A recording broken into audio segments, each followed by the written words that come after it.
कांच का गर्म पानी किसमें रखा नीचे में गर्म पानी मेरा नहीं।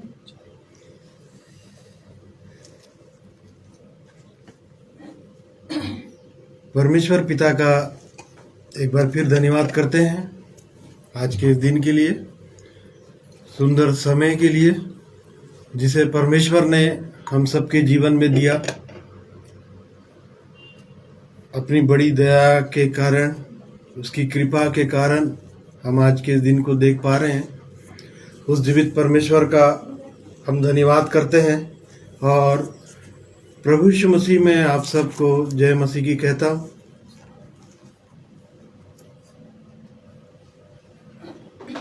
धन्यवाद करते हैं उस जीवित परमेश्वर का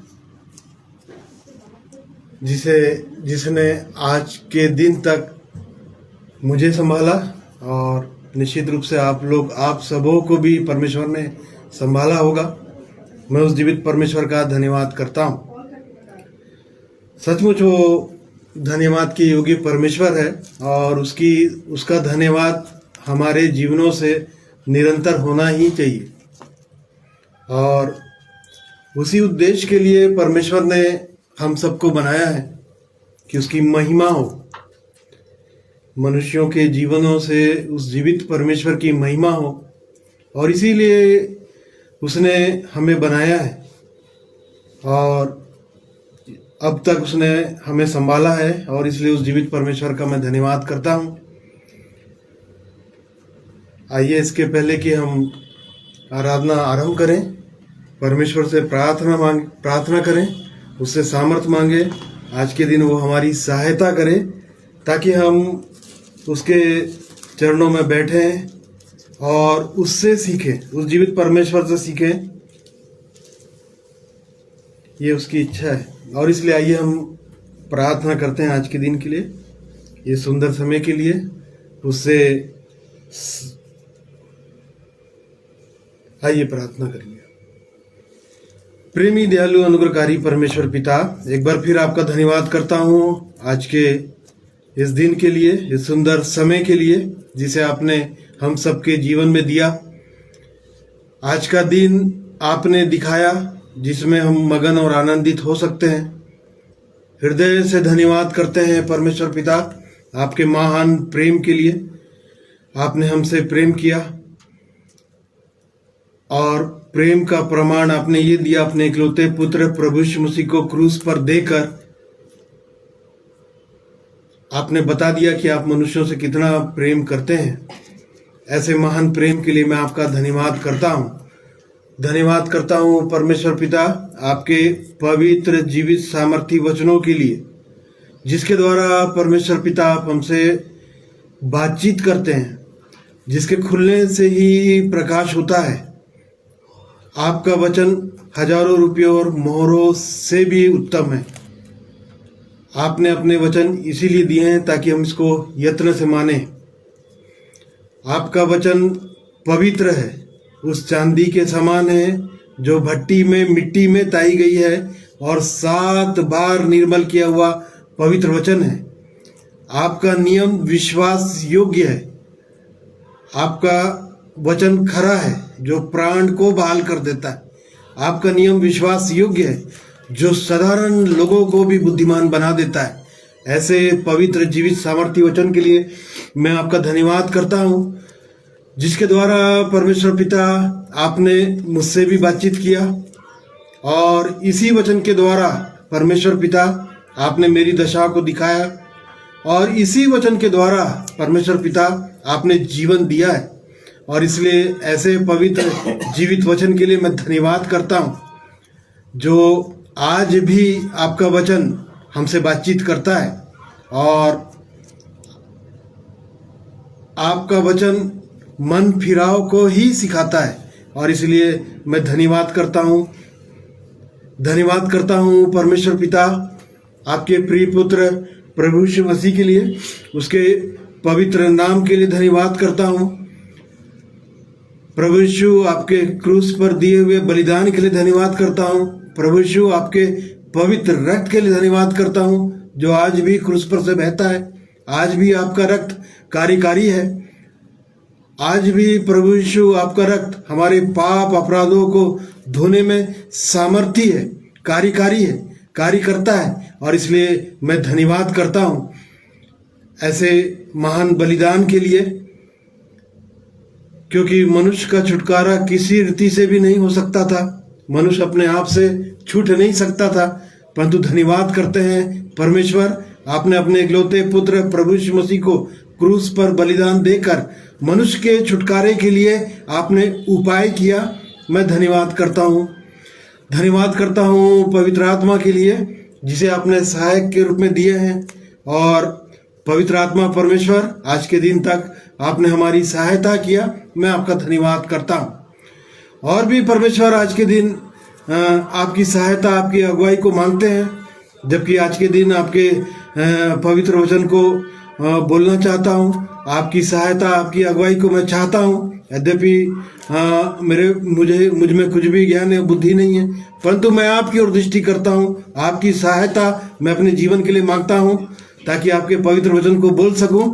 और इसलिए मैं अपने आप को, अपने जीवनों को परमेश्वर पिता आपके सामर्थी हाथों में सौंप देता हूँ। धन्यवाद करते हैं परमेश्वर पिता इस माध्यम के लिए जिसे आपने उपलब्ध कराया है, जिसके द्वारा परमेश्वर पिता इस फेसबुक के माध्यम के द्वारा आपके पवित्र वचन को, जिसके द्वारा हम इस पवित्र वचन को सुन रहे हैं, बता रहे हैं, इसके माध्यम के लिए धन्यवाद करते हैं परमेश्वर पिता। और वैसे ही परमेश्वर पिता इस जगह के लिए भी धन्यवाद करते हैं। इस जगह पर परमेश्वर पिता आपकी बड़ी आशीष हो। दुष्ट की देखी अनदेखी शक्ति प्रभु यीशु मसीह के नाम से दूर हो, और पूरी शांति के साथ इस आराधना को आपके हाथों में सौंप देता हूँ। आपकी सहायता, आपकी अगुवाई हम सब के जीवन में मिलने पाए। और वैसे ही परमेश्वर पिता, चूंकि आप स्तुति के सिंहासन में विराजमान परमेश्वर हैं, आपकी स्तुति मनभानी है, और इसलिए परमेश्वर पिता आपकी स्तुति के गीतों को गाने में, और वैसे ही परमेश्वर पिता आपके पवित्र वचन से सीखने समझने में आज के दिन आप हमारी सहायता कीजिए, ताकि आपकी सहायता के द्वारा आपकी महिमा हो। और इसलिए इन सब बातों को मैं आपके सामर्थी हाथों में सौंप देता हूँ। अब तक आपने हमारी सहायता किया, मैं धन्यवाद करता हूँ। सारी आदर, इज्जत, महिमा सब कुछ आपको देता हूँ। और ये विनती प्रभु यीशु मसीह के पवित्र और मीठे नाम से मांगते हैं, सुनिए और ग्रहण कीजिए। आमीन।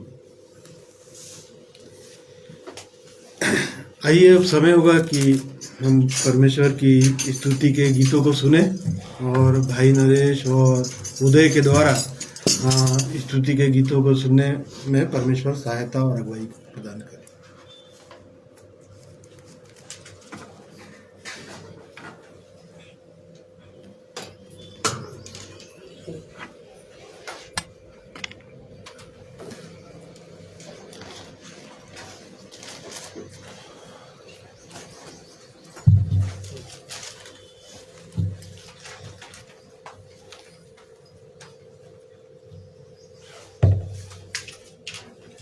परमेश्वर पिता का धन्यवाद करते हैं सुंदर समय के लिए। आज एक दिन और दिया ताकि हम उसकी आराधना और उपासना कर सकें। आइए हम अपनी आवाज़ों को ऊंची करें और प्रभु की महिमा करें। आवाज़ उठाएंगे, हम साज बजाएंगे, इस गीत को गा करके प्रभु की महिमा करेंगे। गीत नंबर 8।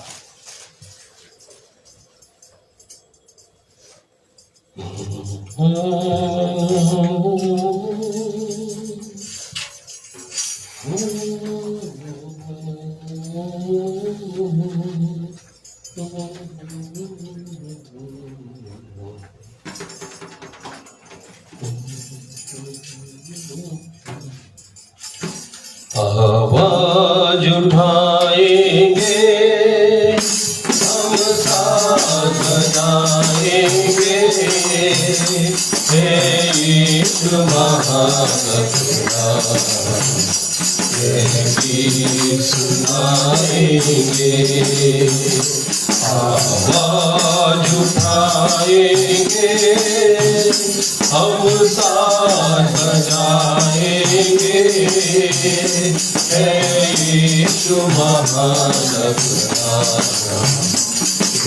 गीत सुनाएंगे, आवाज उठाएंगे, संसार की सुंदरता में ये रूप जो तेरा ही, इन चांद सितारों में है आज तो तेरा ही, संसार की सुंदरता में ये रूप जो तेरा ही, इन चांद सितारों में है आज तो तेरा ही, महिमा की तेरी बातें हम सबको बताएंगे,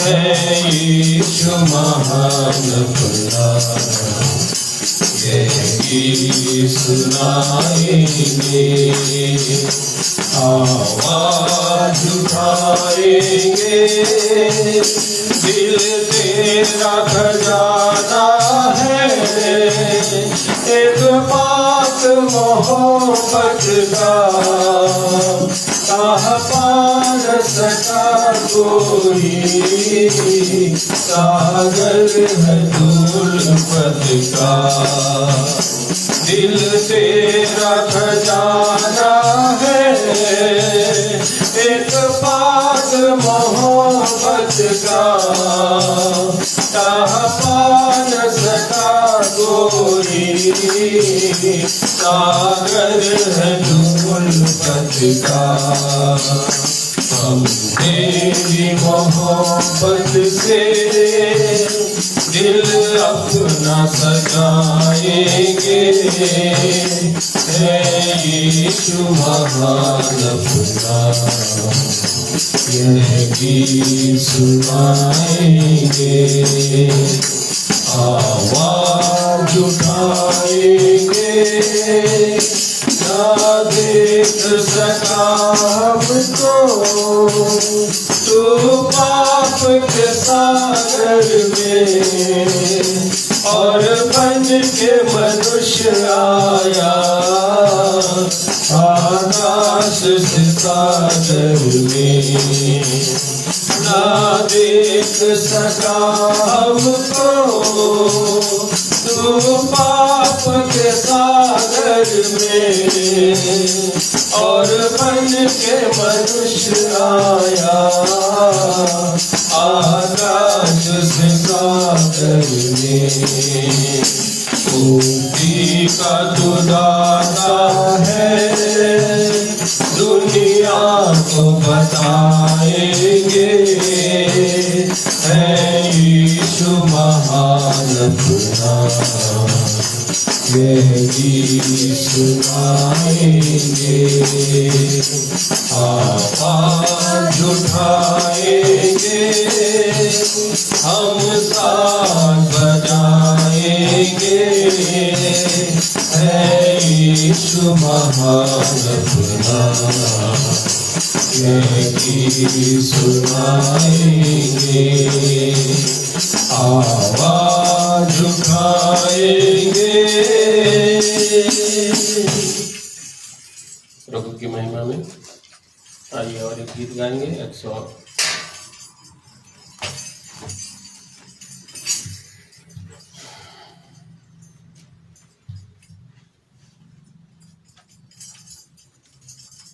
179। जैसे हरिणी नदी के जल के लिए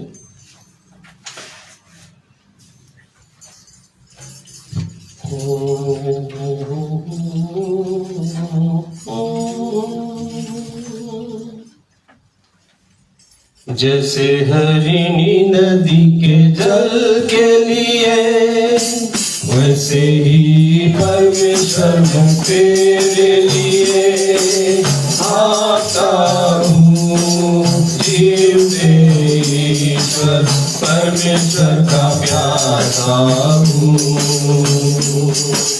जैसे हरिणी नदी के जल के लिए, वैसे ही परमेश्वर मैं तेरे लिए आता हूँ। जीते ईश्वर परमेश्वर का प्यासा हूँ।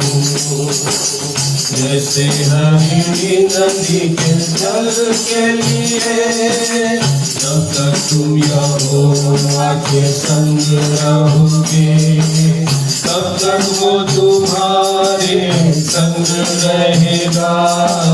जब तक तुम यहोवा के संग रहोगे, तब तक वो तुम्हारे संग रहेगा। यदि तुम उसकी खोज में रहो, तो वो तुमसे मिला करेगा। यदि तुम उसको त्यागोगे, तो वो भी तुमको त्याग देगा। जैसे हरिणी नदी के जल के लिए, वैसे ही परमेश्वर मैं तेरे लिए आता हूँ। जीते ईश्वर परमेश्वर का प्यासा हूँ। जैसे हरिणी नदी के जल के लिए, इसलिए पहले तुम उसके राज और धर्म की खोज करो। इसलिए पहले तुम उसके राज और धर्म की खोज करो। सब वस्तुएं भी मिल जाएंगी, तो कल की चिंता न करो। कल का दिन अपनी चिंता करेगा। आज के लिए आज का दुख बहुत है। जैसे हरिणी नदी के जल के लिए, वैसे ही परमेश्वर मैं तेरे लिए आता हूँ। जीते ईश्वर परमेश्वर का प्यासा हूँ। जैसे हरिणी नदी के जल के लिए।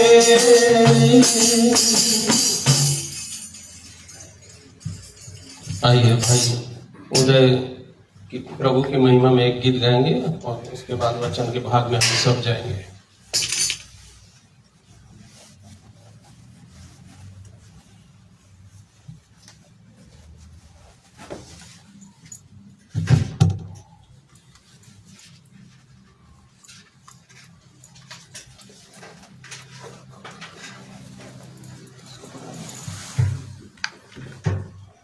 सबको जय मसीह की। मैं भी परमेश्वर पिता की महिमा में गीत गाऊंगा, फिर हम सब वचन के भाग में आगे जाएंगे।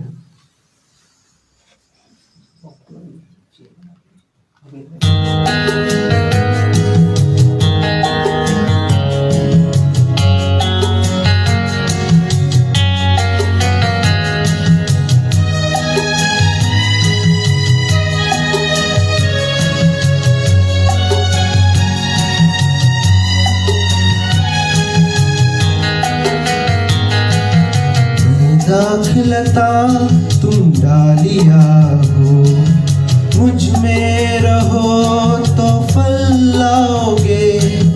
मुझसे अलग कर जो होगे, कुछ भी नहीं तुम कर पाओगे। मैं दाखलता तुम डालिया हो, मुझ में रहो तो फल लाओगे। मुझसे अलग कर जो होगे, कुछ भी नहीं तुम कर पाओगे।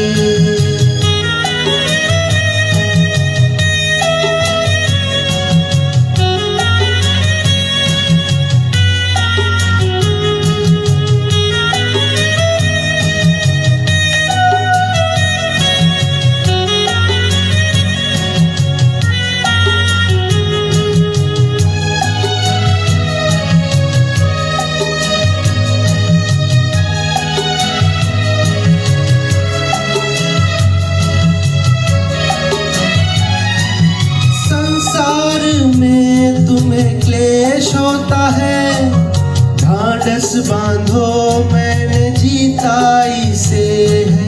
संसार में तुम्हें क्लेश होता है, ढाढ़स बांधो मैंने जीता इसे है। अपनी शांति तुम्हें देता हूँ, अपनी शांति तुम्हें देता हूँ, जैसे ये संसार देता नहीं।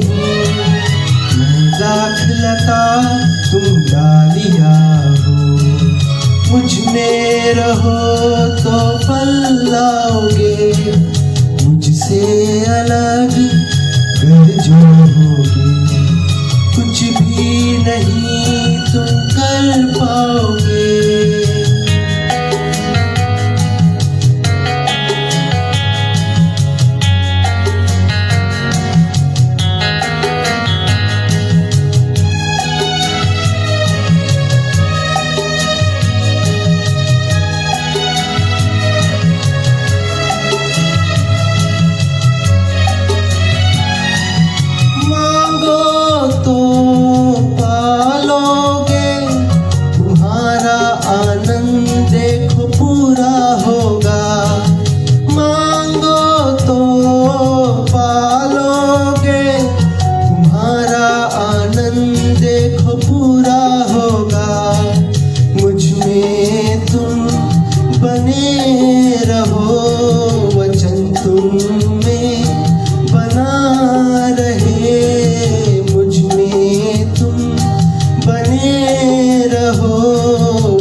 दाखलता तुम डालिया हो, मुझ में रहो तो फल लाओगे, मुझसे अलग घर जो होगे, कुछ भी नहीं तुम कर पाओगे। मैं दाखलता तुम डालिया हो, मुझ में रहो तो फल लाओगे, मुझसे अलग घर जो होगे, कुछ भी नहीं तुम कर पाओगे, कुछ भी नहीं तुम कर पाओगे, कुछ भी नहीं तुम कर पाओगे। परमेश्वर पिता इस गीत के गाए जाने के द्वारा हम सबको आशीष प्रदान करें। आप सबको जय मसीह।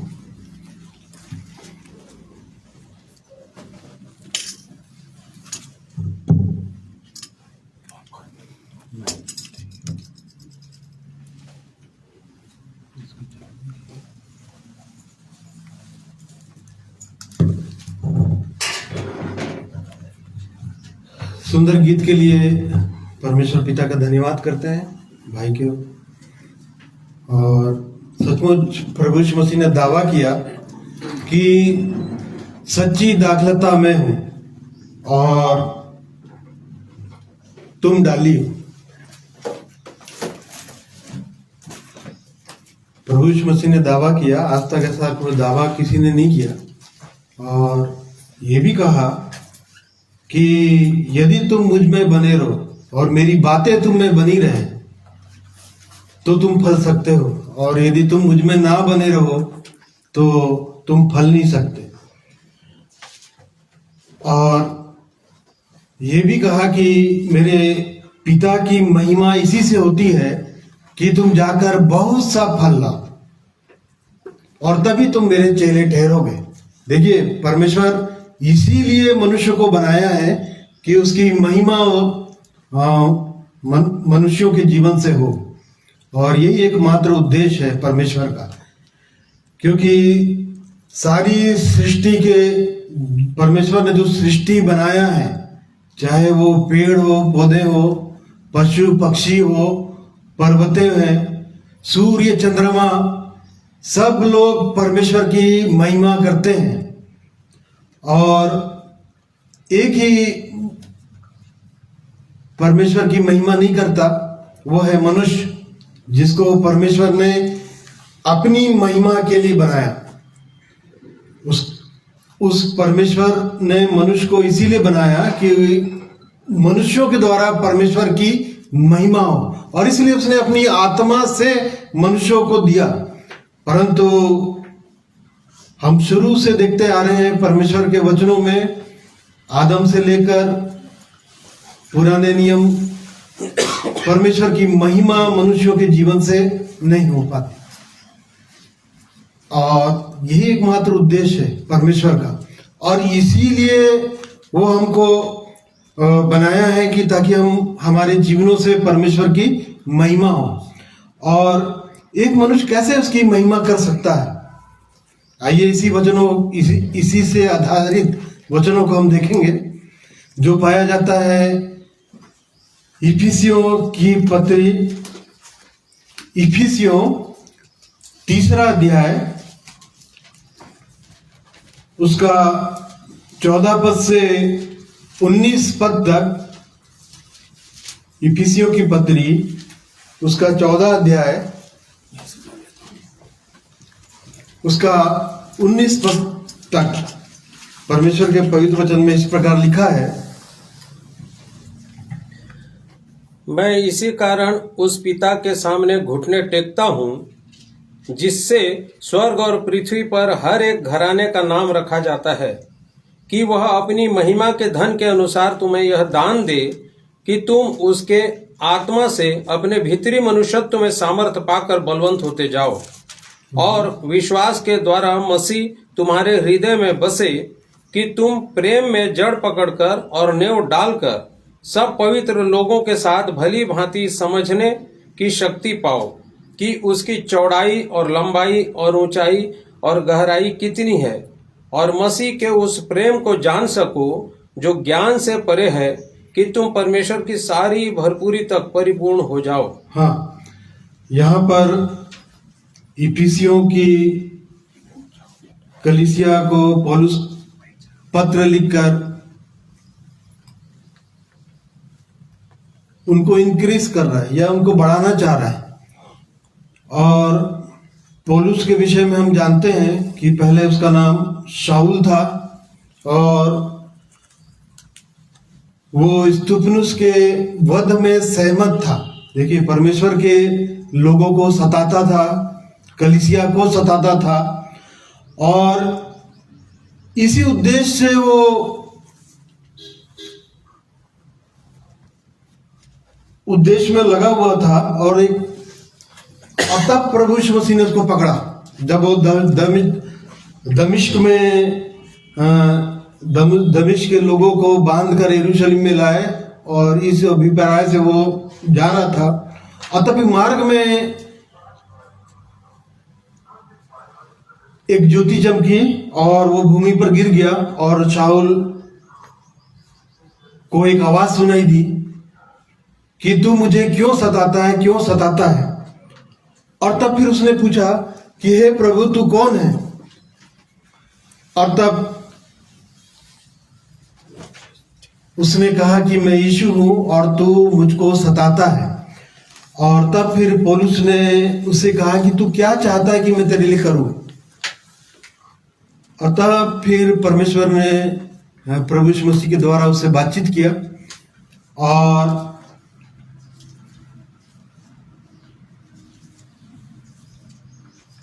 प्रेरितों का काम 9 अध्याय उसका यदि हम 15 पद को पढ़ेंगे तो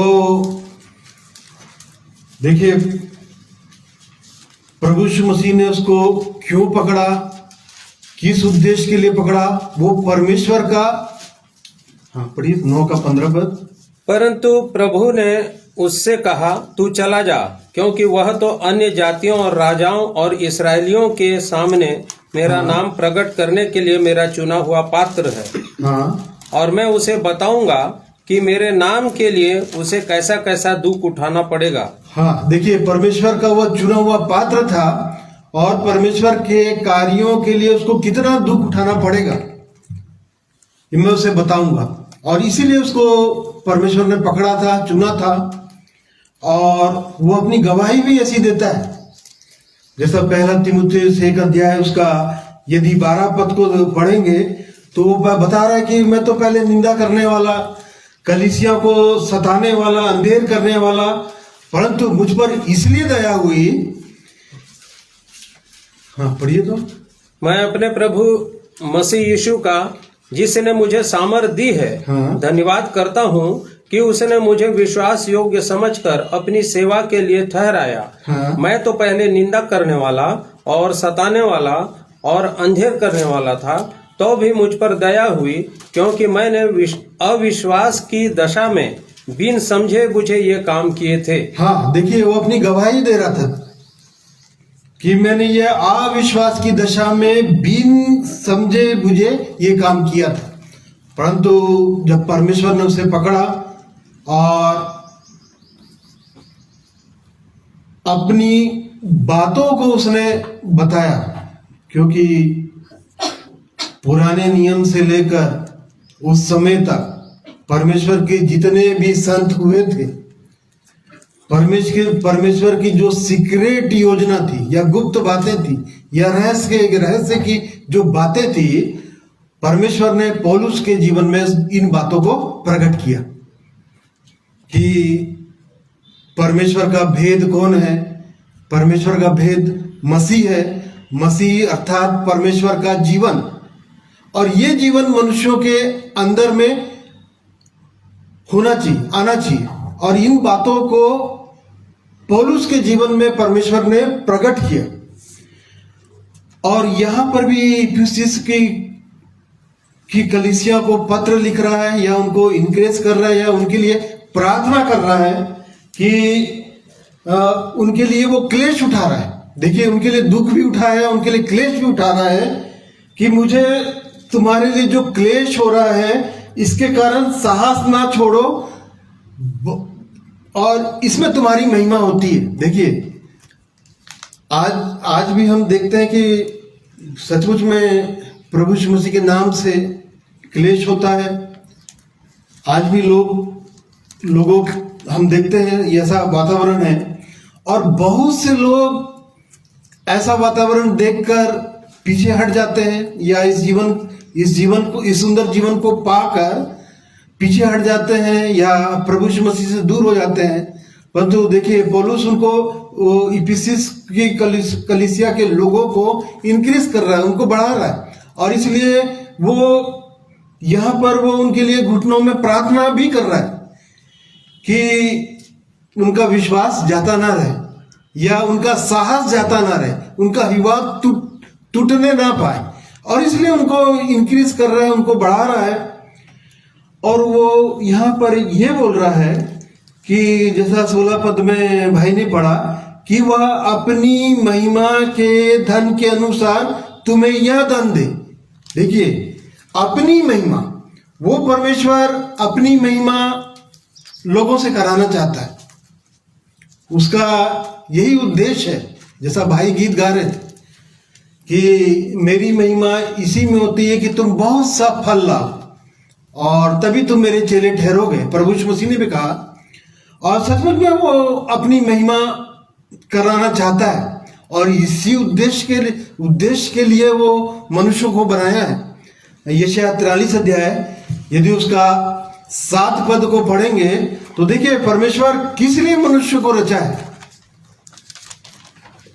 यशायाह 43 अध्याय उसका 7 पद, हर एक को जो मेरा कहलाता है, जिसको मैंने अपनी महिमा के लिए सृजा, जिसको मैंने रचा और बनाया है। देखिए, हर एक जो मेरा कहलाता है, जिसको मैंने अपनी महिमा के लिए सृजा है। देखिए, परमेश्वर जो है अपनी महिमा मनुष्यों से कराना चाहता है, इसलिए उसने मनुष्यों को सृजा और रचा है। किस प्रकार से मनुष्यों को रचा है? राजा दाऊद कहता है भजन संहिता 139 अध्याय में उसका 14 पद में कि मैं अद्भुत रीति से बनाया गया, अद्भुत रीति से।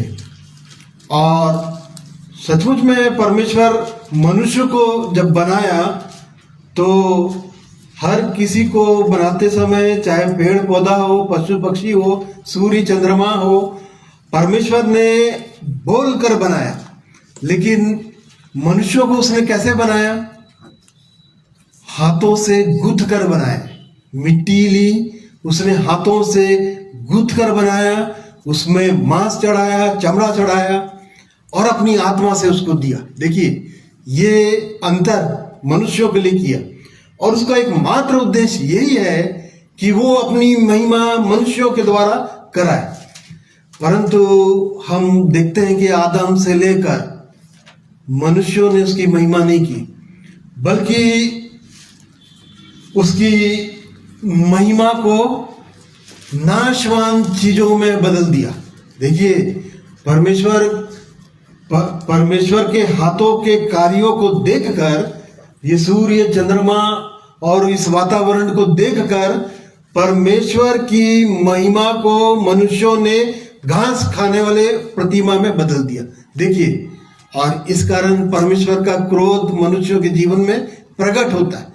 परंतु देखिए, अब मनुष्य, वो परमेश्वर की इच्छा है कि मनुष्यों के द्वारा वो परमेश्वर की महिमा हो, और इसलिए वो कहता है कि मैं यहोवा हूं, मेरा नाम यही है, मैं अपनी महिमा दूसरों को ना दूंगा। देखिए, दूसरे लोग उसकी महिमा नहीं कर सकते। बहुत से लोग उसकी महिमा करना चाहे, जैसा है कि हेरोदेस राजा के विषय में हम पढ़ते हैं, जो प्रेरितों के काम 12 अध्याय उसका पहला पद में यदि हम पढ़ेंगे तो वहां पर लिखा हुआ है कि हेरोदेस राजा कलीसिया पर हाथ डाला और उसने किसको मरवा दिया? यूहन्ना के भाई। यूहन्ना। उस समय हेरोदेस राजा ने कलीसिया के कई व्यक्तियों को सताने के लिए उन पर हाथ डाले। हाँ। उसने यूहन्ना के भाई याकूब को तलवार से मरवा डाला। हाँ। जब उसने देखा कि यहूदी लोग इससे आनंदित होते हैं तो उसने पतरस को भी पकड़ लिया। हाँ, देखिए, ये काम हेरोदेस राजा कर रहा था। और तब फिर देखिए, हेरोदेस राजा महिमा कर रहा था। किसकी महिमा कर रहा था? 20 पद से पढ़िए उसी अध्याय का। हेरोदेस सूर और सैदा के लोगों से बहुत अप्रसन्न था। हाँ। इसलिए वे एकचित होकर उसके पास आए और बल्लास्तुस को, जो राजा का एक कर्मचारी था, मनाकर मेल करना चाहा। हाँ। क्योंकि राजा के देश से उनके देश का पालन पोषण होता था। ठहराए हुए दिन हेरोदेस राजवस्त्र पहनकर सिंहासन पर बैठा और उनको व्याख्यान देने लगा। तब लोग पुकार उठे, यह तो मनुष्य का नहीं, ईश्वर का शब्द है। उसी क्षण प्रभु के एक स्वर्गदूत ने तुरंत उसे मारा, क्योंकि उसने परमेश्वर को महिमा न दी और वह कीड़े पड़ के मर गया। देखिए, यहाँ पर हेरोदेस राजा का वर्णन है। राजा था और उसने परमेश्वर की महिमा नहीं की। किसकी महिमा की? उसने अपनी महिमा कर दी, और इस कारण परमेश्वर के एक स्वर्गदूत ने उसको ऐसा मारा कि वो मर गया। तो परमेश्वर की ये योजना है कि मनुष्य के जीवन से परमेश्वर की महिमा हो, और इसलिए परमेश्वर ने बनाया है। और यहां पर भी वो पौलुस इफिसिस के लोगों के लिए प्रार्थना कर रहा है, या उनको इंक्रीज कर रहा है, या उनको बढ़ाना चाह रहा है कि अपनी महिमा के धन के अनुसार। देखिए, परमेश्वर अपनी महिमा और अपनी महिमा के धन के अनुसार, उसका धन क्या है? देखिए, उसने हमें धन दिया है ना। क्या धन दिया है?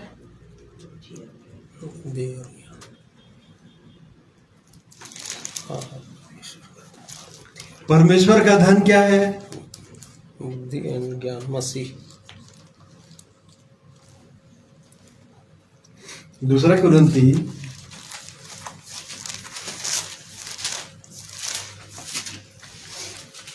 उसका 4 अध्याय है, उसका 7 पद।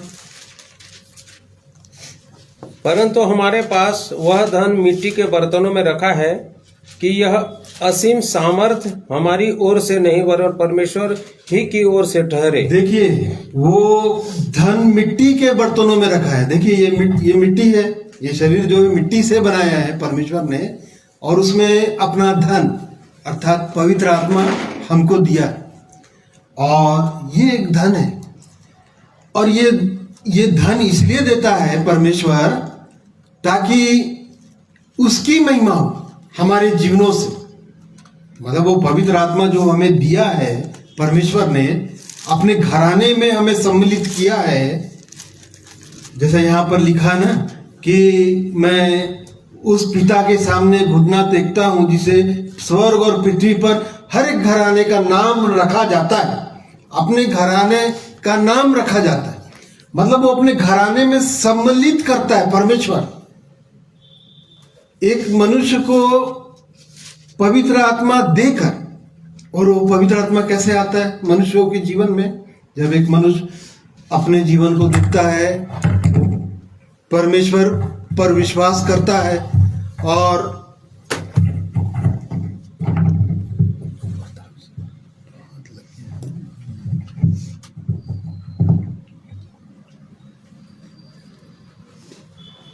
एक मनुष्य मन फिराता है, परमेश्वर के वचन को सुनता है, प्रभु यीशु मसीह पर विश्वास करता है, अपने पापों की क्षमा और छुटकारे के लिए प्रभु यीशु मसीह के लहू से धुलता है, और तब पवित्र आत्मा का दान मन फिराता है और पवित्र आत्मा का दान परमेश्वर देता है। और इसलिए वो बोल रहा है कि अपनी महिमा, और परमेश्वर अपने घराने, तब वो परमेश्वर का घराने में जुड़ता है। और इसीलिए वो पवित्र आत्मा परमेश्वर देता है ताकि मनुष्यों के जीवन से परमेश्वर अपनी महिमा करे, परमेश्वर की महिमा। और इसीलिए वो बोल रहा है, यहाँ पे इंक्रीज कर रहा है, उनको बढ़ा रहा है कि अपनी महिमा के धन के अनुसार तुम्हें यह दान दे कि तुम उसके आत्मा से अपने भीतरी मनुष्यत्व में सामर्थ्य पाकर बलवंत होते जाओ। देखिए वो इसलिए अपनी ये दान देता है। देखिए ये दान है ना, ये परमेश्वर का दान है कि तुम उसके आत्मा से अपनी भीतरी मनुष्यत्व में, देखिए दो प्रकार का मनुष्य है, और परमेश्वर इसीलिए अपनी आत्मा देता है कि मनुष्य के भीतरी मनुष्य में सामर्थ्य पाए। आज यदि देखेंगे तो मनुष्य किसको ज्यादा दिखता है? दो प्रकार के मनुष्य होते हैं, भीतरी मनुष्य और बाहरी मनुष्य। और आज यदि हम देखें तो लोग जो होते हैं वो बाहर का हिस्सा ज्यादा देखते हैं, बाहरी मनुष्यत्व को ज्यादा पसंद करते हैं, या बाहर कैसा दिख रहा है मनुष्य, उसके पास क्या है क्या नहीं है, आज मनुष्य यही देखता है। परंतु देखिए परमेश्वर की दृष्टि कहाँ पर रहती है? भीतर की ओर। भीतर की ओर मतलब जो चीज आंखों से दिखाई नहीं देता, जिसको हम देख नहीं सकते, परमेश्वर की दृष्टि वहीं रहती है भीतर की ओर, जो दिखाई नहीं देता या और मनुष्य देख नहीं सकता, परंतु परमेश्वर की दृष्टि भीतर लगी रहती है। और शुरू से पुराने नियम से हम देखते चले आ रहे कि परमेश्वर भीतर की ओर ही देखता है।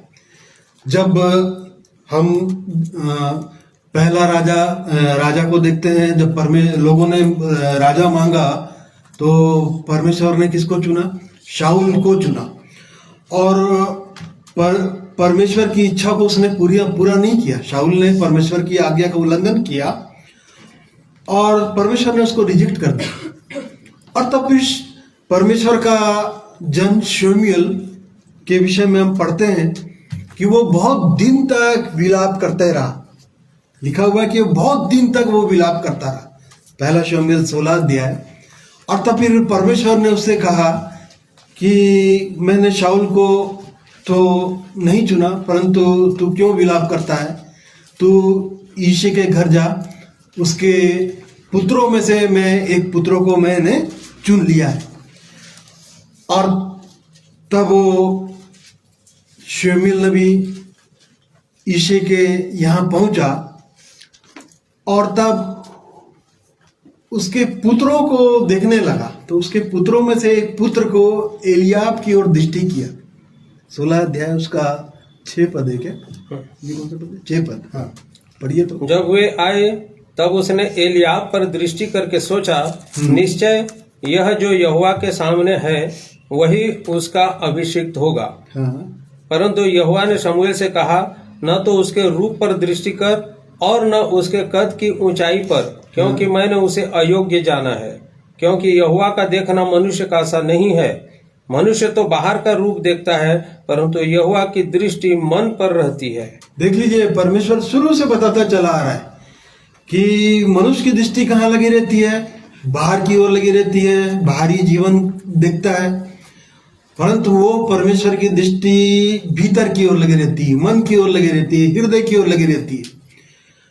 और इसलिए यहाँ पर भी वो इंक्रेज करना चाह रहा, बढ़ाना चाह रहा लोगों को कि कहाँ पर बलवंत कहाँ पर होना है? भीतर में, भीतरी मनुष्य में सामर्थ पाकर बलवंत हो, क्योंकि वो परमेश्वर की दृष्टि कहाँ लगी रहती है? भीतर की ओर लगी रहती है। प्रभु यीशु मसीह ने भी एक दृष्टांत बताया स्वर्ग के राज्य के विषय में कि स्वर्ग मत्ती 22 अध्याय उसका पहला पद से यदि हम आगे पढ़ेंगे तो वहां पर स्वर्ग के राज्य के विषय में प्रभु यीशु मसीह बताते हैं, स्वर्ग का राज्य उस राजा के समान है जिसने अपने पुत्र का विवाह किया और नेवतावारी को उसने अपने अपने दासों को भेजा कि निमंत्रित लोगों को विवाह के भोज में बुलाए। विवाह के भोज में बुलाए और लोग गए, परंतु लोगों ने क्या किया? आना न चाहा। लोगों ने आना ना चाहा। फिर उसने और दासों को यह कहकर भेजा, निमंत्रित लोगों से कहो, देखो मैं भोज तैयार कर चुका हूँ, मेरे बैल और पले हुए पशु मारे गए हैं और सब कुछ तैयार है, विवाह के भोज में आओ। परंतु वे उपेक्षा करके चल दिए, कोई अपने खेत को, कोई अपने व्यापार को। अन्य लोगों ने जो बच रहे थे उसके दासों को पकड़कर उनका अनादर किया और मार डाला। हाँ, और तब फिर क्या हुआ कि देखिए, निमंत्रण दिया परंतु लोगों ने निमंत्रण को ठुकरा दिया। और तो फिर राजा ने क्या किया कि चौराहे पर जाओ, जितने लोग तुम्हें मिले सबको विवाह के भोज में ले आओ। और विवाह का जो घर था वह अतिथियों से भर गया। और तो फिर 11 पद देखिए, ये मुख्य पद है 11 पद। जब राजा अतिथियों को देखने भीतर आया तो उसने वहां एक मनुष्य को देखा जो, बस देखिए, राजा जो है अतिथियों को देखने कहाँ गया? भीतर गया।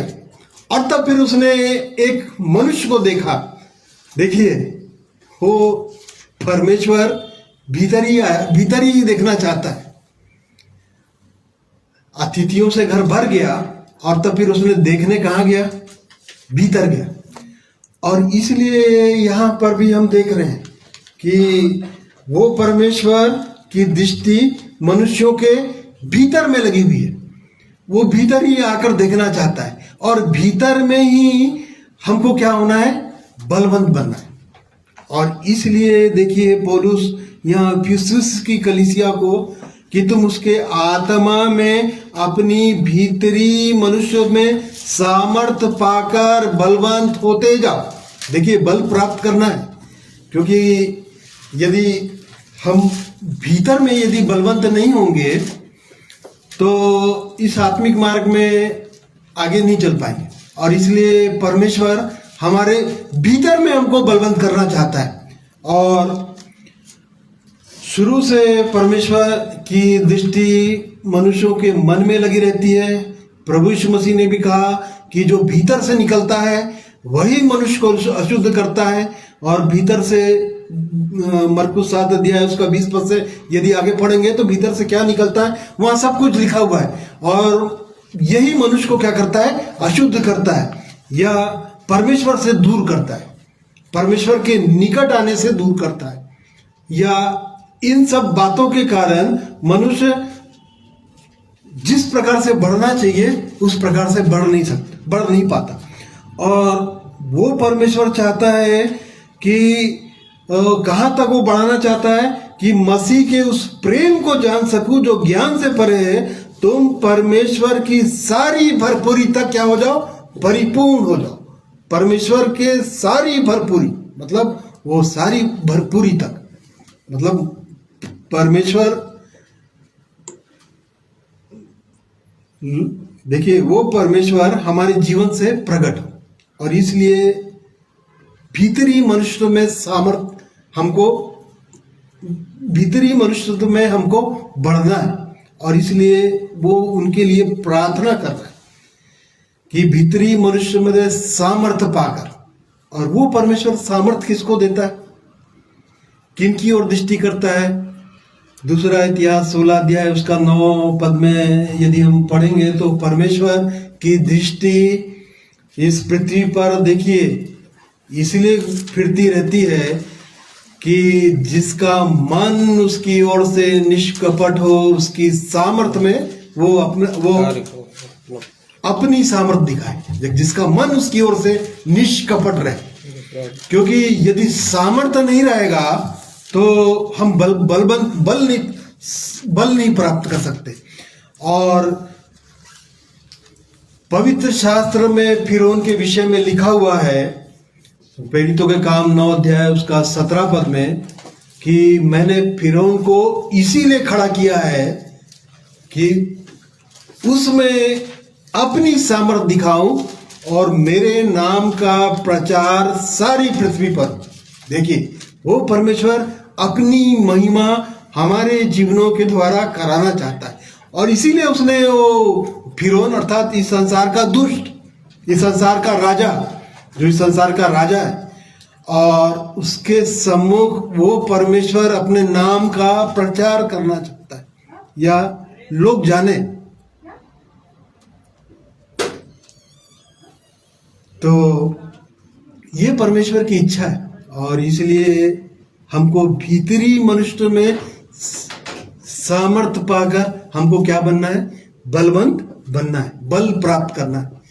और इसीलिए परमेश्वर हमको बढ़ाना चाहता है, और हमको भीतर में बढ़ना है, भीतर में।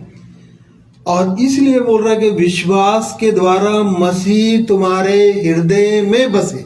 देखिए ये जीवन विश्वास के द्वारा आरंभ होता है, ठीक है? विश्वास सुनने से, और सुनना मसीह के वचन से होता है।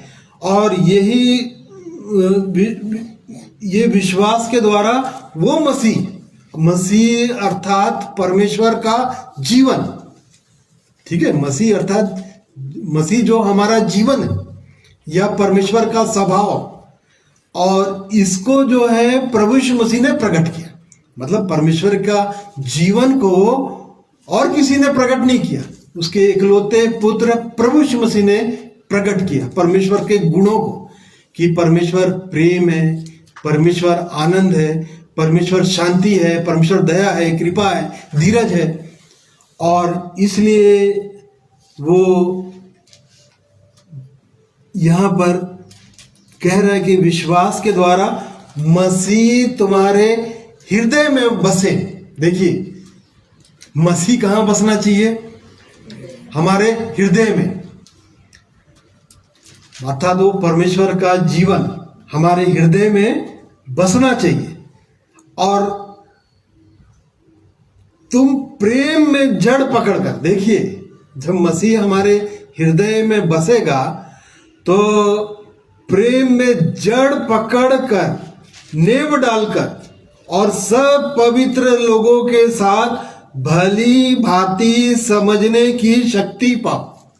देखिए यदि मसीह हमारे हृदय में बसेगा तो प्रेम में जड़ पकड़कर, ठीक है कि नहीं? प्रेम में जड़ पकड़कर, नेव डालकर। जड़ कहां पर होनी चाहिए? प्रेम में।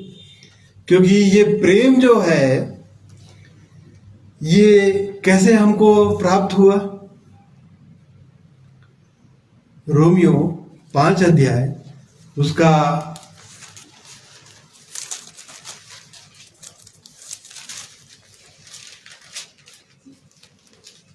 3 पद पढ़िए तो। केवल यही नहीं वरन हम क्लेशों में भी घमंड करें, यह जानकर कि क्लेश से धीरज, और धीरज से खरा निकलना, और खरे निकलने से आशा उत्पन्न होती है, और आशा से लज्जा नहीं होती, क्योंकि पवित्र आत्मा जो हमें दिया गया है उसके द्वारा परमेश्वर का प्रेम हमारे मन में डाला गया है। देखिए, पवित्र आत्मा के द्वारा परमेश्वर का प्रेम हमारे मन में डाला गया, मतलब हमारे भीतर में डाला गया है। और ये किसी और तरीके से नहीं आ सकता, परंतु पवित्र आत्मा के द्वारा परमेश्वर का प्रेम हमारे मन में डाला गया। और इसलिए वो बोल रहा है कि प्रेम में जड़ पकड़कर, नेव डालकर, नेव मतलब नींव कैसी होनी चाहिए, मजबूत होनी चाहिए नींव। और नींव कहाँ पर डालना चाहिए? प्रभु यीशु मसीह ने भी उदाहरण बताया कि बुद्धिमान मनुष्य अपना नींव कहाँ डालता है? चट्टान पर अपना घर बनाता है। और वो चट्टान कौन है? मसीह है, प्रभु यीशु मसीह है। मसीह जो चट्टान है, हमारा चट्टान है, उस पर हमारा नींव होना चाहिए। और पवित्र लोगों के साथ भली भांति समझने की शक्ति पाओ। देखिए, यदि भली भांति समझने की शक्ति किनके साथ मिल सकती है? पवित्र लोगों के साथ, मतलब जो लोग पवित्र हैं या अलग किए हुए लोग हैं। पवित्र मतलब अलग, अलगाव, उनके साथ समझने की शक्ति पाओ। देखिए, ये सब आत्मिक बातें हैं और आत्मा के द्वारा ही परमेश्वर मनुष्य के जीवन में डालता है, ताकि उस जीवित परमेश्वर की महिमा, उसका एकमात्र उद्देश्य परमेश्वर की महिमा, अपनी महिमा वो कराना चाहता है। और उसकी महिमा कैसे होगी, ये यहाँ पर हम उसको देख रहे हैं कि भीतरी मनुष्य में सामर्थ पाकर बलवंत होते जाना है। विश्वास के द्वारा मसीह तुम्हारे हृदय में मतलब मसीह हमारे हृदय में क्या होना चाहिए? मसीह का निवास स्थान हमारा हृदय होना चाहिए। और सब पवित्र लोगों के साथ, देखिए, यदि आगे बढ़ना है, यदि समझ प्राप्त करना है, क्योंकि यहां पर ऐसे लिखा हुआ है ना कि पवित्र लोगों के साथ भली भांति समझने की शक्ति पाओ। और समझने की शक्ति पवित्र लोगों के साथ, उनके साथ संगति करने में, क्योंकि जब पहली कलीसिया का जब निर्माण हुआ, जब अपना पतरस के द्वारा, और 3000 लोग उस जीवन को पाए, और तब लिखा हुआ है कि वो लोग किनके साथ संगति करने लगे? हाँ, किनके साथ? 3 अध्याय उसका, हाँ 2 अध्याय उसका 30 पद है। देखिए, विश्वास करने वाले इकट्ठे रहते थे और उनकी सब वस्तुएं साझे में। अतः जिन्होंने उसका वचन ग्रहण किया उन्होंने बपतिस्मा लिया और उसी दिन 3000 मनुष्यों के लगभग उनमें मिल गए। और वे प्रेरितों से शिक्षा पाने और संगति रखने और रोटी तोड़ने और प्रार्थना करने में लौलीन रहे। देखो, प्रेरितों से शिक्षा पाने और संगति रखने और रोटी तोड़ने और प्रार्थना करने में लौलीन रहे, मतलब इन सब बातों में ये लोग उस समय लौलीन रहे।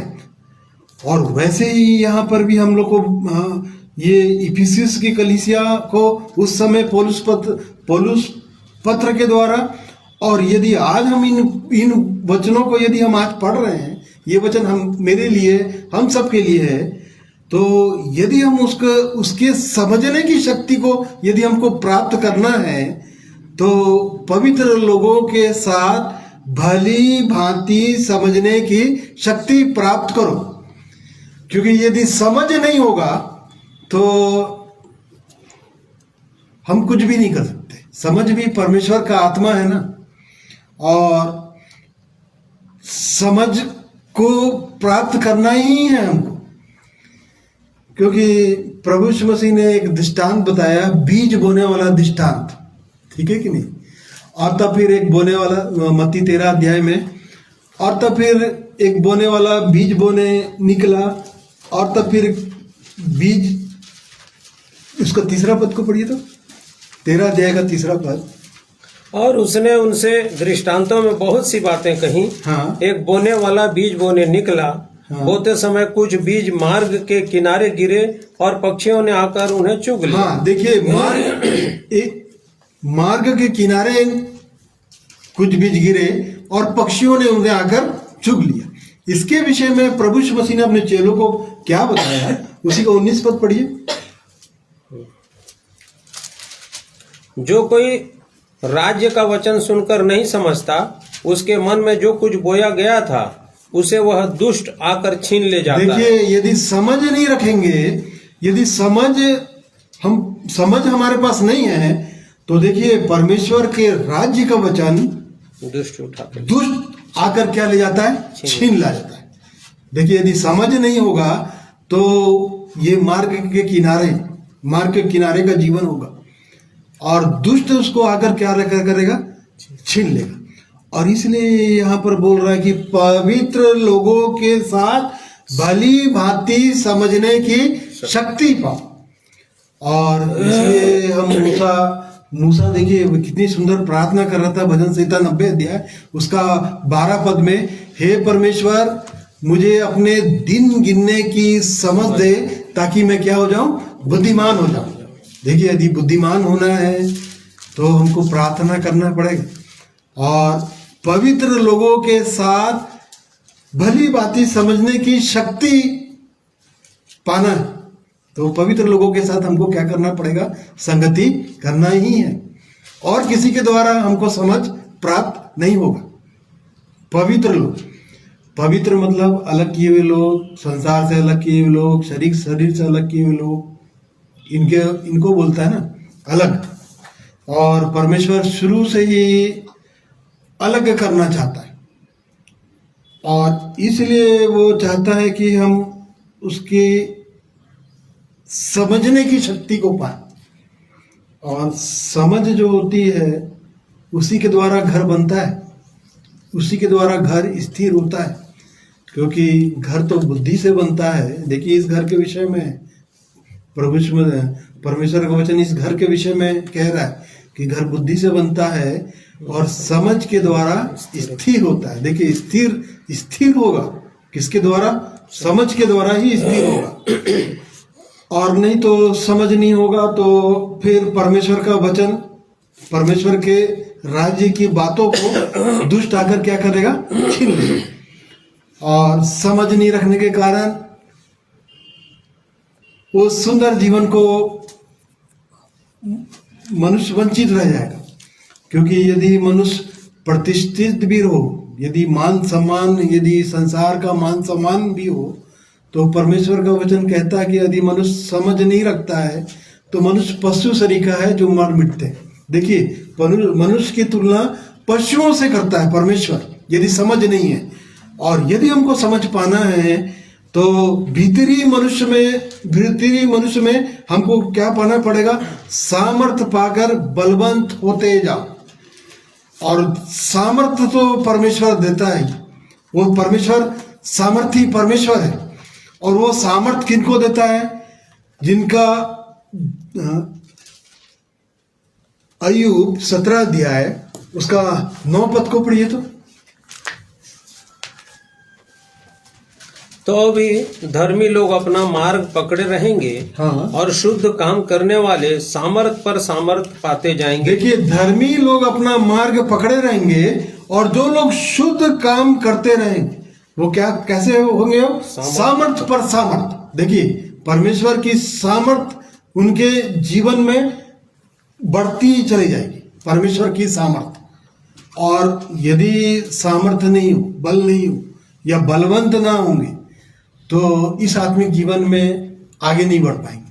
और इसलिए परमेश्वर चाहता है कि हम भीतरी मनुष्य में सामर्थ पाकर बल प्राप्त करें, बलवंत बने और पवित्र लोगों के साथ भली भांति समझने की हमको शक्ति मिले कि उसकी चौड़ाई, लंबाई, ऊंचाई और गहराई कितनी है। देखिए, वो परमेश्वर की लंबाई, चौड़ाई, ऊंचाई, गहराई कितनी, अभी जिस प्रकार से हमको उस परमेश्वर को जानना चाहिए हम नहीं जानते, परंतु बहुत थोड़ा ही हम परमेश्वर को जानते हैं। और परंतु देखिए, परमेश्वर चाहता है कि मनुष्य उस परमेश्वर को भली भांति पूरी रीति से जान सके, उसकी लंबाई को, उसकी चौड़ाई गहराई को। क्योंकि समुद्र की यदि गहराई को यदि देखें तो जो गोताखोर लोग होते हैं, जब वो समुद्र की गहराई में जाते हैं, जितनी गहराई अंदर जाते हैं तो समुद्र का पानी शांत रहता है। और यदि समुद्र को यदि ऐसे ऊपरी तौर से देखेंगे तो उसकी लहरें कैसी उठती रहती है, ठीक है कि नहीं। परंतु जो व्यक्ति गोताखोर लोग हैं वो लोग जानते हैं कि समुद्र की गहराई में पानी कैसा रहता है, शांत रहता है, स्थिर रहता है। और ऊपर देखते हैं तो लोग उसको देख कर क्या हो जाएंगे, डर जाएंगे या घबरा जाएंगे। परंतु भीतर मतलब उसके गहराई के अंदर वो बिल्कुल शांत रहता है। और इसलिए वो परमेश्वर चाहता है कि हम उसको ऐसे ही जाने, बाहरी रूप से नहीं। क्योंकि यदि बाहरी रूप यदि हमारा बढ़ रहा है तो भीतर नहीं बढ़ रहा, और यदि बाहरी रूप हमारा नष्ट हो रहा है या खत्म होते जा रहा है तो समझ जाइए कि हम भीतर से हम बढ़ रहे हैं और यहीं से हमको बढ़ना है। दूसरा कुरिन्थी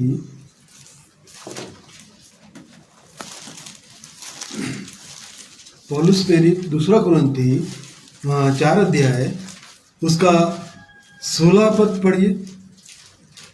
इसलिए हम हियाव नहीं छोड़ते, यद्यपि हमारा बाहरी मनुष्यत्व नष्ट होता जाता है तो भी हमारा भीतरी मनुष्यत्व दिन प्रतिदिन नया होता जाता है। देखिए पौलुस यहाँ कुरिन्थी को कलीसिया, हम हिवाव नहीं छोड़ते, हम साहस नहीं छोड़ते, तो भी हमारा भीतरी मनुष्य, मतलब देखिए आत्मा की बात है ना, भीतरी मनुष्य मतलब आत्मिक बातें, दिन प्रतिदिन नया होते जाता है। मतलब इसमें हम बढ़ रहे हैं, बढ़ना है, भीतरी मनुष्य में हमको बढ़ना है। और बाहरी मनुष्य हमारा क्या होना चाहिए, दिन प्रतिदिन हमारा क्या होना चाहिए, नष्ट होते जाना चाहिए, या हमारे जीवनों से बाहरी चीजें, बाहरी बातें ये हटनी चाहिए। और इसलिए परमेश्वर भीतरी मनुष्यत्व में हमको बढ़ाना चाहता है, और यही भीतरी मनुष्यत्व में ही परमेश्वर की महिमा हो सकती है मनुष्य के जीवन से। भीतरी मनुष्यत्व के द्वारा ही हम परमेश्वर की महिमा कर सकते हैं। और इसलिए वो अपनी महिमा के धन के अनुसार हमें ये सामर्थ्य देता है कि अपनी आत्मा के द्वारा हम भीतरी मनुष्यत्व में बलवंत बने। मतलब भीतरी मनुष्य हमारा बल बढ़ता, भीतरी मनुष्य में हम बढ़ने पाए, ये परमेश्वर की योजना है। और इसलिए हमको बढ़ाना चाहता है कि वो परमेश्वर की महिमा हो, और वो परमेश्वर की सारी भरपूरी तक परिपूर्ण हो जाए। देखिए परमेश्वर की सारी भरपूरी, या हमको कहाँ तक बढ़ना है, परमेश्वर के पुत्र के पहचान में बढ़ जाए और एक सिद्ध मनुष्य बन जाए और मसीह के डिल डोल तक बढ़ जाए। देखिए कहाँ तक बढ़ाना चाह रहा है, मसीह के डिल डोल तक। वो मसीह का स्वभाव, जिस प्रकार से प्रभु यीशु मसीह का स्वभाव था कि वो गाली सुनकर गाली नहीं देता था, धमकी नहीं देता था, अपने आप को सच्चे न्यायी के हाथों में सौंप देता था। ये यहाँ तक, इस स्वभाव तक, और इस स्वभाव को प्रभु यीशु मसीह ने प्रकट किया, परमेश्वर के गुणों को, परमेश्वर के स्वभाव को। अब वो परमेश्वर चाहता है कि ये स्वभाव हमारे जीवन में हो, या ये गुण हमारे जीवन से प्रकट हो, क्योंकि इन गुणों को लोग नहीं जानते। और इसलिए वो परमेश्वर हमको इस आत्मिक बातों में हमको बढ़ाना चाहता है भीतर में, और यहाँ तक हम परमेश्वर की सारी भरपूरी तक परिपूर्ण हो जाओ। और यदि परमेश्वर की सारी भरपूरी तक हमको परिपूर्ण होगा तो देखिए कुलिसियों 1 अध्याय उसका 9 पद से पढ़िए तो। इसीलिए जिस दिन से यह सुना है, हम भी तुम्हारे लिए यह प्रार्थना और विनती करना नहीं छोड़ते कि तुम सारे आत्मिक ज्ञान और समझ सहित परमेश्वर की इच्छा की पहचान में परिपूर्ण हो जाओ। देखिए यहाँ पर भी पौलुस के कुलीसियों की कलीसिया को जब से मैं यह सुना, यह विषय देखिए प्रार्थना कर रहा है उनके लिए, यह विषय है उसके लिए प्रार्थना करने का, कि यह प्रार्थना कर रहा है कि तुम सारे आत्मिक ज्ञान और समझ सहित परमेश्वर की इच्छा के पहचान में क्या हो जाओ, परिपूर्ण हो जाओ। मतलब बढ़ते चले जाओ, भरपूर होते चले जाओ आत्मिक ज्ञान में और समझ में। और आगे पद, ताकि तुम्हारा चाल चलन प्रभु के योग्य हो और वह सब प्रकार से प्रसन्न हो और तुम में हर प्रकार के भले कामों का फल लगे और तुम परमेश्वर की पहचान में बढ़ते जाओ और आगे और उसकी महिमा की शक्ति के अनुसार सब प्रकार की सामर्थ्य से बलवंत होते जाओ, यहाँ तक कि आनंद के साथ हर प्रकार से धीरज और सहनशीलता दिखा सको। देखिए कहाँ तक बढ़ाना चाह रहे हैं कि उसकी महिमा की शक्ति के अनुसार सब प्रकार की सामर्थ्य से बलवंत होते जाओ, यहाँ तक कि आनंद के साथ हर प्रकार से धीरज और सहनशीलता दिखा सको। देखिए धीरज, परमेश्वर का धीरज, परमेश्वर की सहनशीलता, ये हमारे जीवन में यहां तक हमको बढ़ाना चाहता है। ठीक है, धीरज, सहनशीलता मतलब सह सके, सहनशील हो सके, भले कामों का फल लगे। हमारे जीवन में किस प्रकार का फल लगे? भले कामों का फल। प्रभु यीशु मसीह ने भी भलाई किया। क्या भलाई किया? प्रेरितों के काम 10 अध्याय उसका 38 पद में दिया हुआ कि वो भलाई करता फिरा और शैतान के सताए हुओं को अच्छा करता फिरा। देखिए ये भलाई का काम, भलाई के कामों का फल है ये प्रभु यीशु मसीह ने कहा। परमेश्वर, हाँ पढ़िए। परमेश्वर ने किस रीति से यीशु नासरी को पवित्र आत्मा और सामर्थ्य से अभिषेक किया, वह भलाई करता और सबको जो शैतान के सताए हुए थे अच्छा करता फिरा, क्योंकि परमेश्वर उसके साथ था।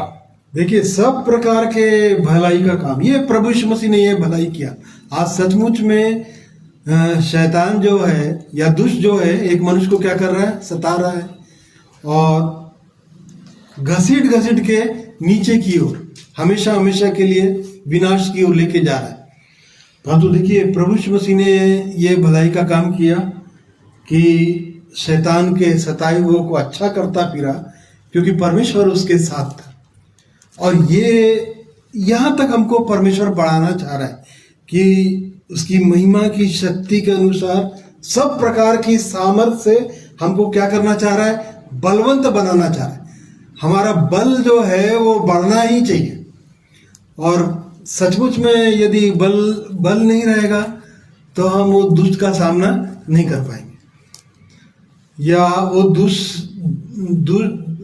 उस दुष्ट को हम नहीं हटा पाएंगे अपने जीवन से। और इसलिए परमेश्वर हमारे भीतर में हमको बलवंत करना चाहता है, ताकि भीतर में बल प्राप्त कर सके और वो दुष्ट का सामना कर सके। और इसलिए परमेश्वर यहाँ पर हम भीतर में हम बढ़ सकें, ताकि उसकी महिमा हो हमारे जीवनों के द्वारा। और सचमुच में ये परमेश्वर के द्वारा हो सकता है, एक मनुष्य के द्वारा नहीं हो सकता। मनुष्य सोचेगा तो भी नहीं हो सकता। परमेश्वर अपनी आत्मा के द्वारा हमारे जीवन में इस कार्य को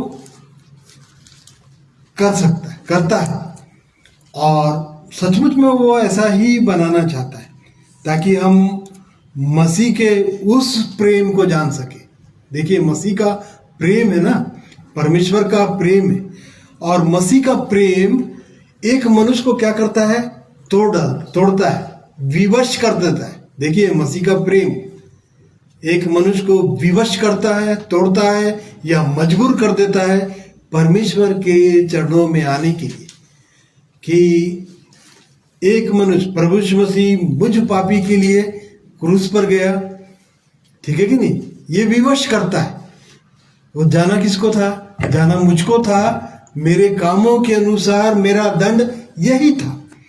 परंतु परमेश्वर देखिए कितना प्रेम करता है मनुष्यों से, और मसीह का प्रेम विवश करता है, इसलिए कि हम यह समझते हैं कि प्रभु यीशु मसीह मेरे लिए मरा। देखिए हम यह समझते हैं कि प्रभु यीशु मसीह मेरे लिए मरा, और तो सब मर गए, ठीक है कि नहीं? प्रभु यीशु मसीह मेरे लिए मरा।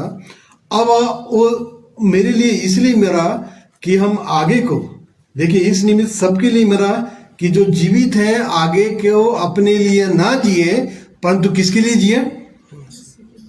उसके लिए जिए जो मेरे लिए मर गया।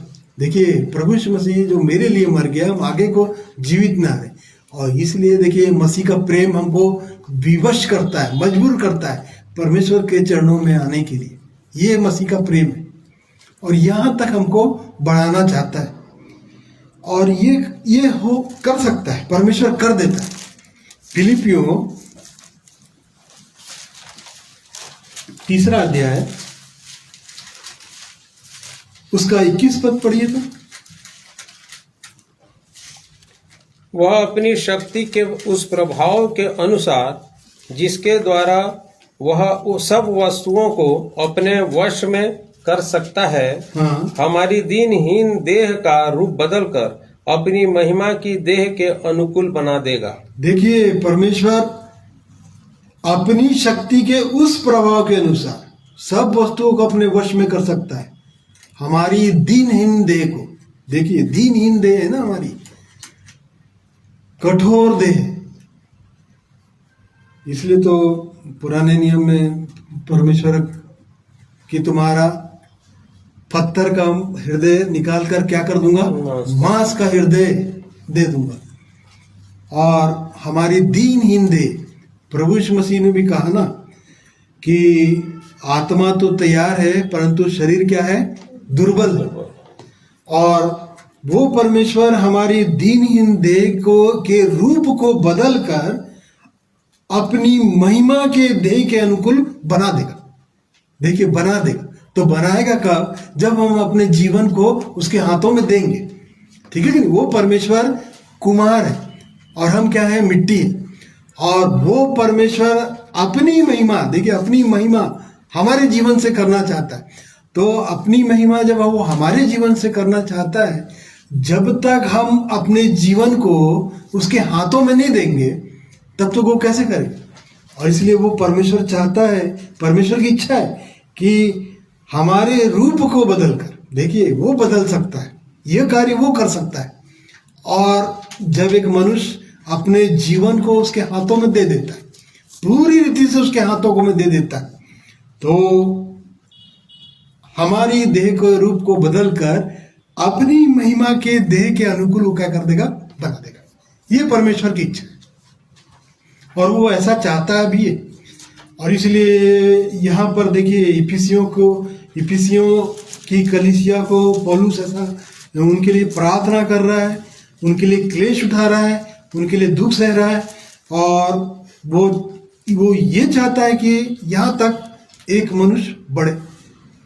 उस समय इफिसियस की कलीसिया के लिए वैसा पत्री लिखकर उनको वो बढ़ा रहा है। और इस समय यदि हम इन वचनों को पढ़ रहे हैं तो ये हमारे लिए, मेरे लिए, हम सब के लिए। और यदि ऐसा नहीं है तो यही इफिसियस की कलीसिया के लिए प्रकाशित वाक्य 7 कलीसियाओं में इस कलीसिया का भी नाम है। देखिए यहाँ पर इतने अच्छे शिक्षक होने के बावजूद भी, इतनी अच्छी शिक्षा पाने के बाद भी, देखिए परमेश्वर यूहन्ना के द्वारा प्रभु यीशु मसीह का जो प्रकाशित वाक्य है, यूहन्ना के द्वारा ये इसको प्रकाशित किया। और दूसरा अध्याय, प्रकाशित वाक्य का दूसरा अध्याय, यहाँ पर यही इफिसुस की कलीसियाओं को ये कहना पड़ रहा है। क्या कहना पड़ रहा है? पहला पद, इफिसुस की कलीसिया के दूत को यह लिख, जो 7 तारे अपने दाहिने हाथ में लिए हुए है और सोने की 7 दीवटों के बीच में फिरता है, वह यह कहता है कि मैं तेरे काम और तेरे परिश्रम और तेरे धीरज को जानता हूँ, और यह भी कि तू बुरे लोगों को देख नहीं सकता, और जो अपने आप को प्रेरित कहते हैं और हैं नहीं, उन्हें तूने परख कर झूठा पाया। तू धीरज धरता है और मेरे नाम के लिए दुख उठाते उठाते थका नहीं। पर मुझे तेरे विरुद्ध यह कहना है कि तूने अपना पहला सा प्रेम छोड़ दिया है।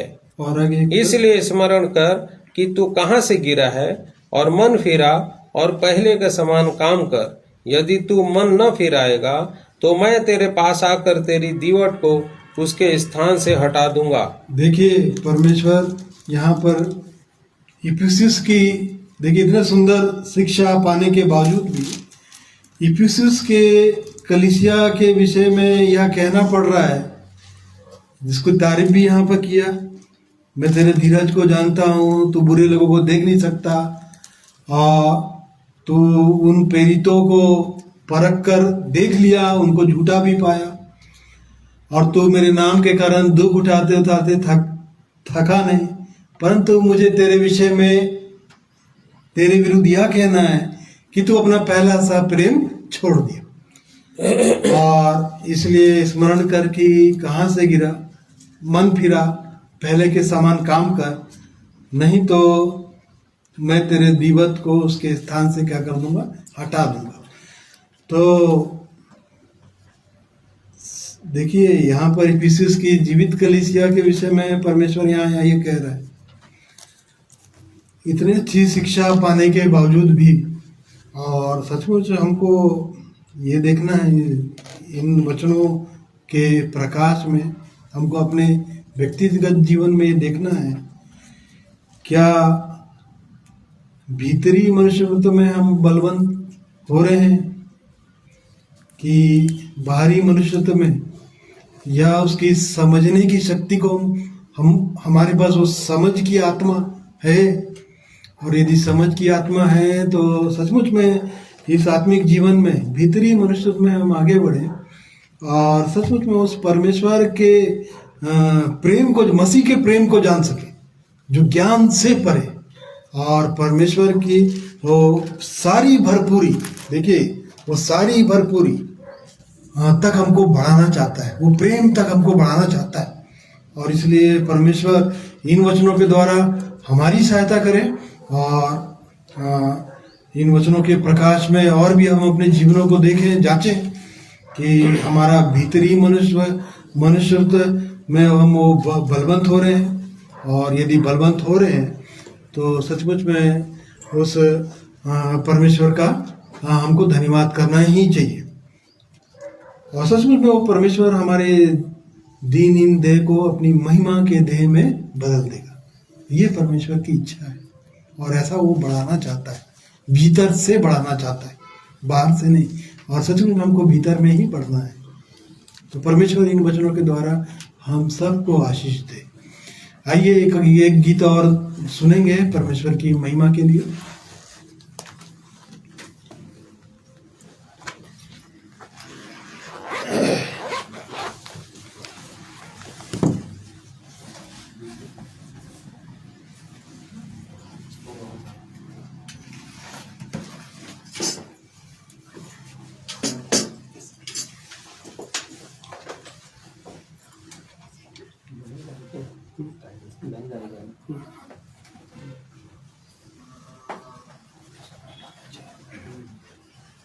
इसको सीधा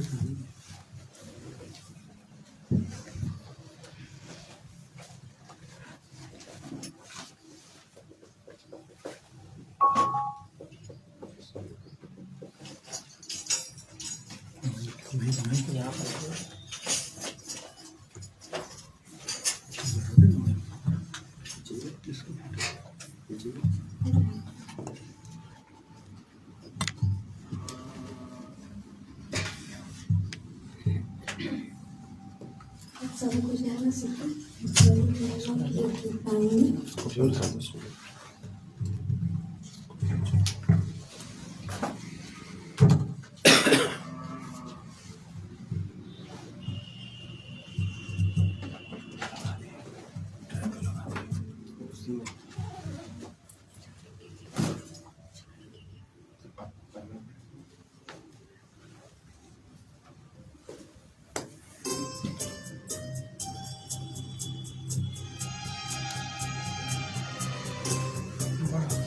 सुने।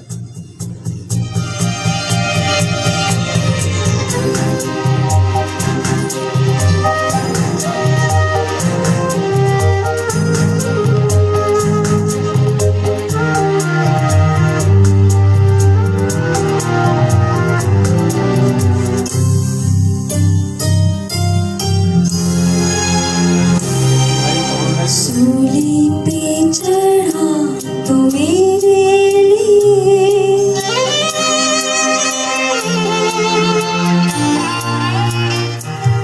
सूली पे चढ़ा तो मेरे लिए, है मेरे यीशु मसीह प्यारे, जल गए झरने सारे, फूटे लहू के धारे, सूली पे चढ़ा तो मेरे लिए।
जल गए झरने सारे टूटे लहू के धारे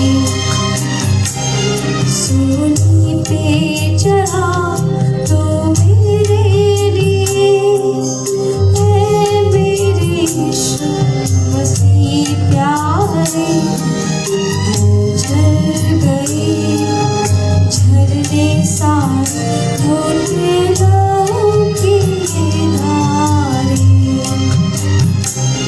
सूली पे चढ़ा तो मेरे लिए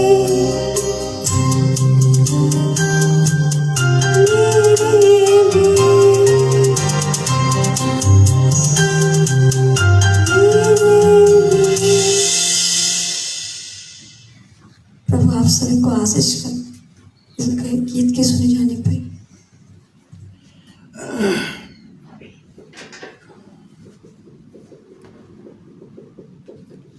सुंदर गीत के लिए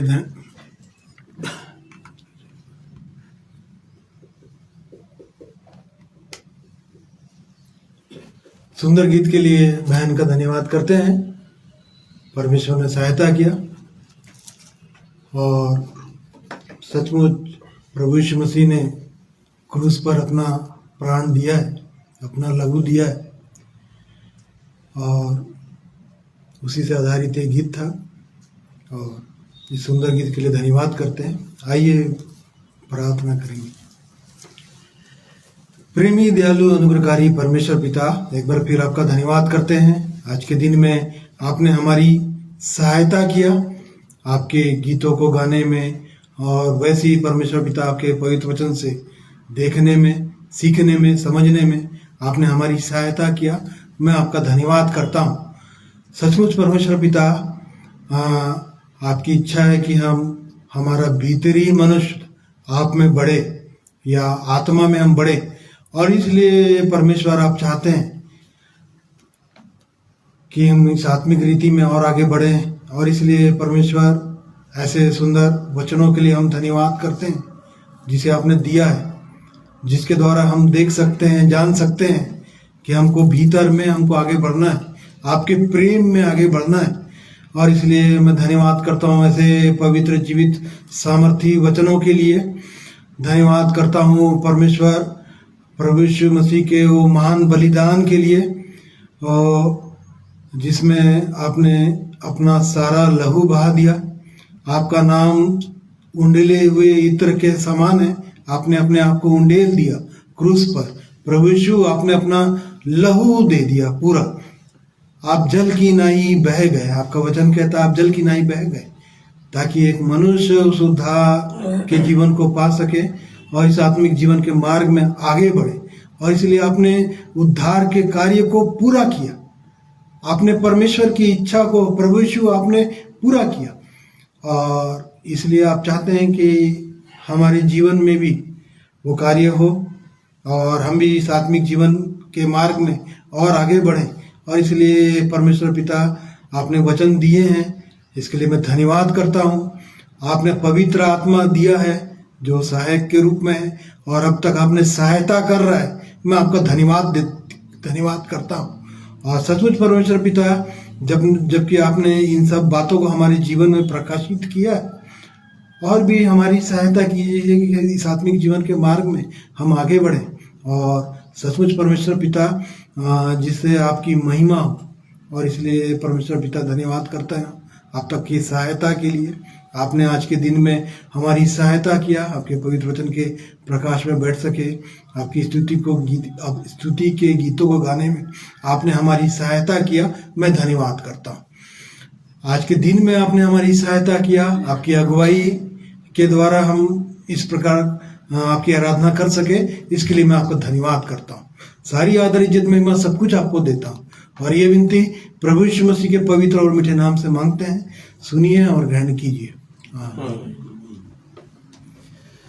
आप सभी को प्रभु यीशु मसीह के नाम से जय मसीह को कहता हूँ। आप लोगों ने धीरज धर के आपके पवित्र वचन को सुना, मैं धन्यवाद करता हूँ। परमेश्वर आप सबको और भी आशीषित करे। जय मसीह की।